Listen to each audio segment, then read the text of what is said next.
È diventato un lago il vallo che circonda le mura di Montagnana, un'immagine simbolo del disastro che si è abbattuto in questa zona della Bassa Padovana.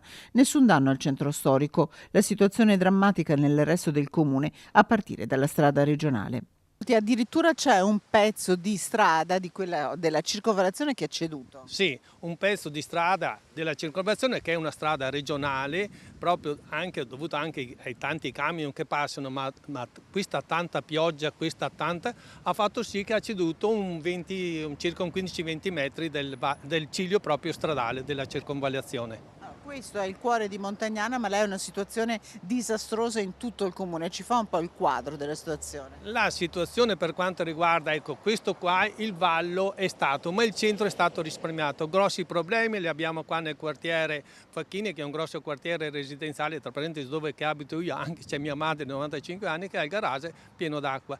I garage sono completamente pieni d'acqua. Il problema è anche che le fogne non riescono a tenere, quindi c'è anche un ritorno delle acque nere e quindi questo dà, specialmente nei cantinati e soprattutto anche in cucina o nei bagni, il ritorno delle acque nere è veramente pericoloso. Dopo abbiamo situazioni critiche nelle frazioni. Scuole chiuse in tutto il comune, al lavoro senza soste i dipendenti del comune, i vigili del fuoco, i volontari della protezione civile, i cittadini. Notte insonne anche per il sindaco.